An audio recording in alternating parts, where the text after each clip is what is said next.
n'ibitonyanga kwa muganga cyangwa se imiti kwa muganga baha abantu yo gushyira mu matwi. Ese umuntu igihe yasibye akajya kwa muganga agakenera ko ari buze gufata umuti wa wundi baguha udutonyanga, bakubwira tudutonyanga kamwe cyangwa se tubiri uradushyira mu matwi, ese ibi byakangiza igisibo cye cyangwa se ntibyacyangiza?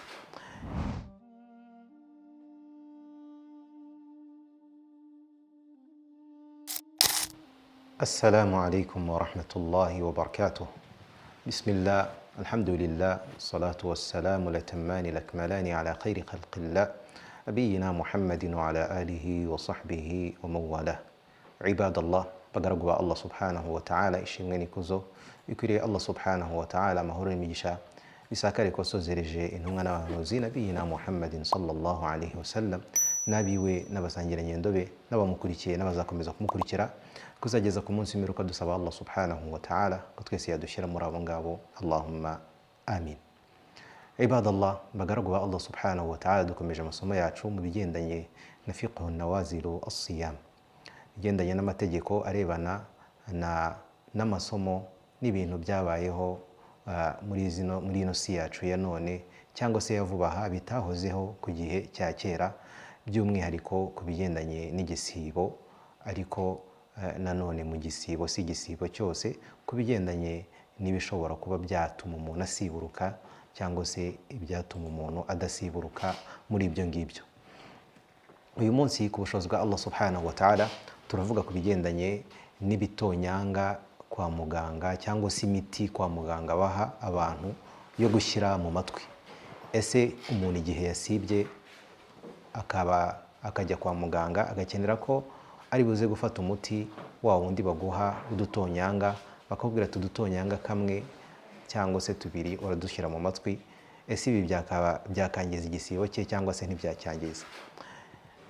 Mbere yuko tuvuga kuri iki kibazo cyangwa se kuri iri somo, turabanza turebere hamwe ku kintu cy'ingenzi ari cyo tuvuga muri ubu buryo. Abamenyi ntibavuze rumwe kuva kera mu myaka yashize iterambere ritaraze, ariko kano kanya abaganga babaye nk'aho baduha igisubizo cy'icyo kibazo abamenyi kera batigeze bavugaho rumwe. Wahiya, icyo kibazo ni ikihe? Ni ukubaza bati, cyangwa se abamenyi baribazaga bati, ese ugutwi ni inzira ishobora kuba yageza ikintu mu muhogo, noneho nyuma yo mu muhogo kikaba cyamanuka kikagera mu nda, cyangwa se ntabwo ari inzira? Nk'uko twabonye ko mu mazuru cyangwa se amazuru ari inzira bidashidikanywaho imanura ibintu mu muhogo ndetse bikamanuka bikaba byajya mu nda. Abaganga rero nyuma y'ubushakashatsi na nyuma y'ibi byuma Allah subhanahu wa ta'ala yabashoboje kugeraho, bishobora kuba byabasha kureba umuntu bikayinjira no mu mubiri bikareba uburyo umuntu bimeze, bavuga yuko ugutwi atari inzira cyangwa se amatwi atari inzira ijyana ibintu mu muhogo, nyuma yo mu muhogo bikaba byajya mu nda. Keretse igihe kimwe cyonyine nibwo ugutwi gushobora kuba kwaba inzira yajyana ikintu ikakimanura mu muhogo, kinyuze mu gutwi kikaba cyamanuka kikajya mu nda. Bakavuga bati ni igihe ingoma y'ugutwi yarwaye ikaba yajyamo nk'umwenge. Icyo gihe ushobora kuba washyiramo ikintu gisukika nk'amazi, akaba yarenga akamanuka akajya mu muhogo ndetse akaba yanamanuka akagera mu nda. Kubw'iyo mpamvu rero turavuga tuti abamenyi kuva kera ntibavuze rumwe igihe umuntu akeneye gushyira ikintu mu gutwi, cyangwa se igihe umuntu yashyize ikintu mu gutwi gisukika se cyangwa gishobora kuba cyamanuka, ese uyu muntu ashobora kuba yasiburuka cyangwa se ntabwo yasiburuka kuri iki gikorwa yabakoze? Muri bo hari abavuze ko uyu muntu asiburuka iyo yashyize amazi mu gutwi akagenda, cyangwa se yashyize igitonyanga cy'umuti gisukika mu gutwi kikagenda, uyu nguyu asiburuka, igisibo cye kiba cyangiritse. Bakavuga bati kubera yuko hari ubwo uyu muntu washyize iki gitonyanga mu gutwi cyangwa se washyize aya mazi mu gutwi ayumva mu muhogo cyangwa se kino gitonyanga acyumva mu muhogo. Ndabibutsa ko abavuze gutya bashatse gusobanura ko ugutwi ari inzira ishobora kuba yamanura ikintu kikamanuka mu muhogo ndetse kikaba cyajya no mu nda. Wa min ahli ilmi, hanyuma abandi bamenyi ku rundi ruhande nabo baravuga bati innahu la yuftir, umuntu washyize ikintu gisukika mu gutwi nk'amazi cyangwa se iki gitonyanga kwa muganga bamwandikiye kimuvura amatwi akagishyira mu matwi, uyu nguyu ntabwo asiburuka. Impamvu bavuga ibi ngibi ni ukubera iki? Nabo impamvu babivuga ni ibyo twavuze ruguru, babona yuko ugutwi atari inzira imanura ikintu mu muhogo, ndetse bakanavuga bati iki gitonyanga nta nubwo ari icyo kurya cyangwa se icyo kunywa, kandi amategeko y'Islamu yaje avuga yuko ibituma umuntu asiburuka ari ibyo kurya ndetse no kunywa, kandi iki gitonyanga nta nubwo ari icyo kurya cyangwa se kunywa. Fahadha alladhi, bakavuga bati iki umuntu ashyira mu gutwi rero ntabwo ari ibiryo, nta nubwo ari ibyo kunywa, kandi nta nubwo bigera mu muhogo ngo bimanuke bigere mu nda. Naho twebwe rero nyuma yuko tumaze kubona ko ugutwi atari inzira ijyana ibintu mu muhogo ndetse ngo bijye mu nda, keretse ingoma y'ugutwi yaratobotse kubera kurwara, naqulu, turavuga tuti igihe ingoma y'ugutwi nta kibazo ifite, iki gihe ibintu umuntu ashyize mu gutwi ntabwo bimanuka ngo bigere mu muhogo, ndetse nta nubwo uku gutwi ari inzira igeze ibintu mu muhogo cyangwa ngo bigende bigere no mu nda. Kubera iyo mpamvu turavuga duti iyi miti umuntu ashyira mu gutwi ntabwo ishobora kwangiza igisibo cy'umuntu. Ni ukuvuga ngo uyu niwo mwanzuro kuri iki kibazo, ntabwo ishobora kwangiza igisibo cy'umuntu.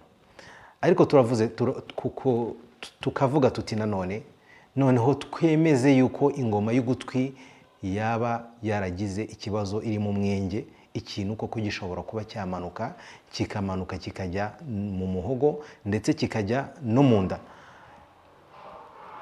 Bimeze bityo, ubwo ni ukuvuga ngo abaganga barabona yuko noneho ari inzira yageze ikintu mu nda cyaciye mu muhogo.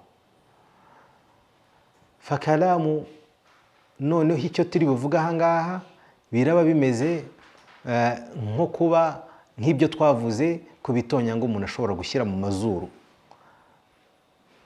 Biraba bimeze nk'ibyo twavuze ku bitonyanga umuntu ashobora kuba yashyira mu mazuru, kubera ko ibitonyanga umuntu ashyize mu mazuru hari ubwo bimanuka bikagera mu muhogo ndetse bikamanuka bikagera mu nda, kandi bigeze mu nda bituma umuntu asiburuka.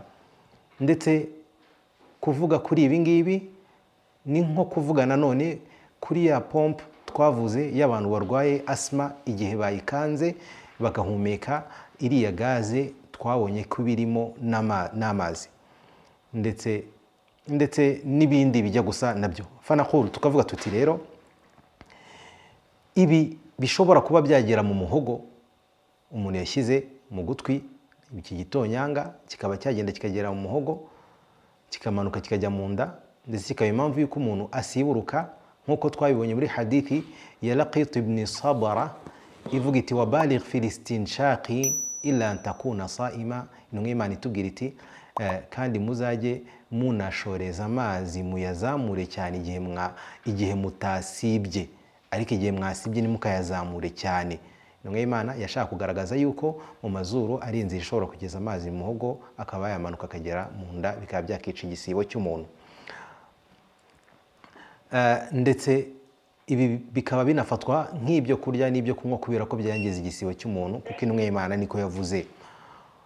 Wahuwa au naqul, cyangwa se tuvuge ku mvugo ya kabiri, ariyo mvugo ya kanama kiga ku bibazo by'abayisilamu cyangwa se ku mategeko y'abayisilamu, amategeko y'idini ry'ubuyisilamu, Majma' al-Fiqh al-Islami, kavuze ko ibishobora kuba byamanuka bikagera mu muhogo igihe ingoma y'ugutwi yangiritse irimo umwenge ni bike cyane, bihayithu ku buryo bidashobora kurenga cya kigereranyo kibabarirwa, nk'uko twabibonye ku mazi umuntu ashobora gutawaza, arimo aratawaza akamusigara mu kanwa nyuma y'uko amaze gutawaza, aya mazi aguma mu kanwa yivanze n'amacanjwe, aya mazi ntabwo yangiza igisibo.